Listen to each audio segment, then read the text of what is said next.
Assalamualaikum warahmatullahi wabarakatuh. Nama saya Agung Hidayah Putra dengan NIM 09021282227089. Mata kuliah Organisasi dan Arsitektur Komputer. Di sini saya akan membahas isi dari materi yang ada pada video yang ada pada topik ke-9. Materi yang pertama yaitu MIPS Instruction. Instruksi MIPS mengambil 3 format operan umum yang ditulis seperti ini. Addition atau penjumlahan. Addition terbagi menjadi 2. Yang pertama add dan yang kedua add I. Subtraction atau pengurangan hanya satu yaitu sub. Dan yang terakhir kompleks. Materi yang kedua yaitu MIPS Memory Organization. Di MIPS Memory Organization membahas tentang perbedaan antara file register dan memori utama. Materi yang ketiga, Instruction Execution Model. Di Instruction Execution Model ini membahas tentang bagaimana memikirkan tentang instruksi dan beberapa persyaratan untuk prosesor. Dan ada 2 konsep utama yang dibahas yaitu pertama, Processor Execution Model dan yang kedua, Program Storage Model. Materi yang keempat, Data Operation.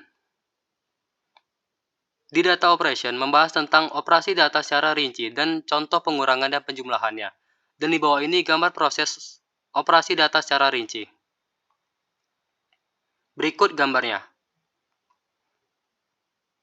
Dan langkah-langkahnya yaitu pertama, penghitung program menyimpan alamat instruksi, kemudian instruksi diambil dari memori ke dalam register instruksi, kemudian kontrol logika menerjemahkan instruksi dan memberitahu Arithmetic Logic Unit dan mendaftarkan file apa yang harus dilakukan. Kemudian Arithmetic Logic Unit mengeksekusi instruksi dan hasilnya mengalir kembali ke file register.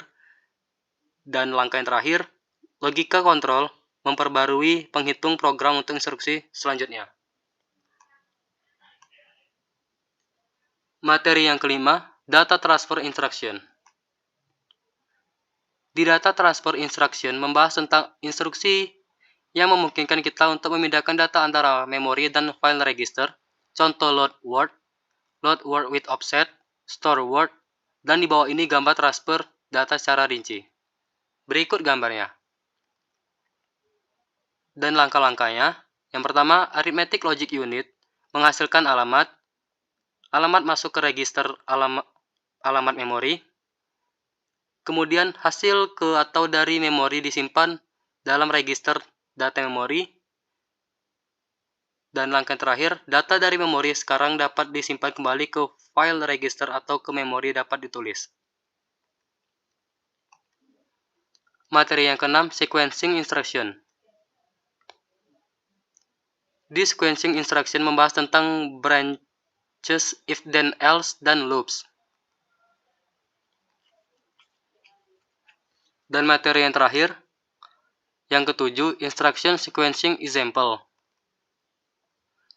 Di Instruction Sequencing Example hanya membahas tentang contoh instruksi sequencing, dan di bawah ini gambar sequencing secara rinci.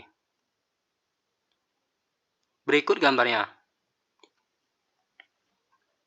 Dan langkah-langkahnya, Arithmetic Logic Unit membandingkan register, kemudian hasil memberitahu kontrol apakah akan bercabang. Kemudian jika cabang diambil, maka kontrol menambahkan konstanta dari instruksi ke pencacah program. Dan kemudian kontrol selalu menambahkan 4 ke penghitung program.